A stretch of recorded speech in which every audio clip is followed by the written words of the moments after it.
Contrairement aux autres modèles de la marque, la petite Fiat 500 a connu un véritable succès commercial. C'est pourquoi la firme italienne a développé une véritable gamme autour de l'appellation 500.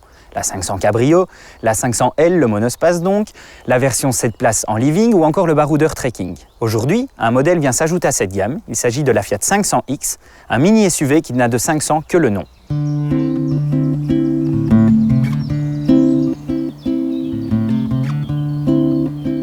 À bord de la 500X, la planche de bord rappelle clairement l'ambiance de la Cinquecento.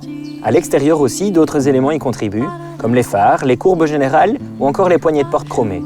Mais c'est à peu près tout ce qui lie les deux voitures, car la 500X est 70 cm plus longue et 17 cm plus large que la citadine. Elle est donc nettement plus habitable. Dommage que cela ne profite pas davantage au coffre, qui apparaît comme l'un des plus petits de sa catégorie, avec seulement 350 litres. Heureusement, la banquette est rabattable en deux parties et le dossier du siège passager est inclinable vers l'avant pour faciliter le chargement de longs objets.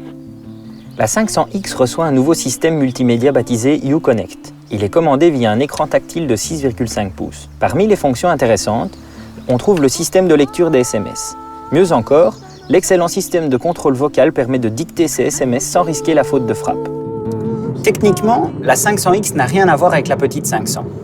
Elle partage ses dessous avec le monospace 500L et plus encore avec sa cousine, la Jeep Renegade. Elles sont d'ailleurs fabriquées dans la même usine du côté de Naples.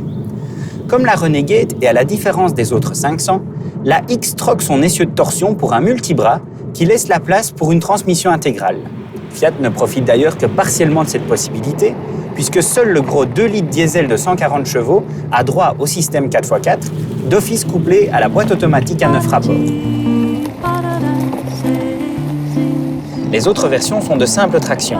Elles profitent néanmoins d'une aide à la motricité évoluée et baptisée Mood Sense. Elle propose un programme spécifique à la conduite sur sol glissant et une détection automatique de chaîne.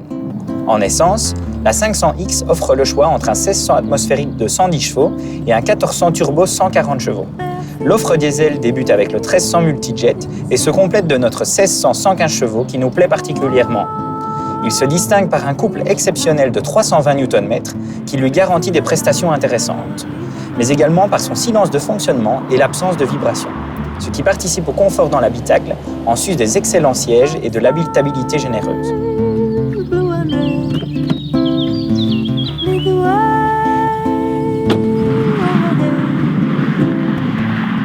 La suspension filtre assez bien, mais percute au passage des traverses et autres irrégularités isolées, ce qui n'empêche pas le 500X d'offrir un comportement routier sain et rassurant. La 500X n'a finalement de 500 que le nom et son look sympathique. Pour le reste, elle est beaucoup plus encombrante et habitable que la petite Cinquecento. Dommage que cela ne profite pas au volume de coffre, qui avec 350 litres apparaît comme l'un des plus petits de la catégorie. Elle séduit néanmoins par d'autres aspects, à commencer par son système multimédia connecté évolué, son confort général de marche et son agréable moteur 1600 diesel. Bref, la Fiat 500X est probablement l'une des Fiat les plus évoluées du moment.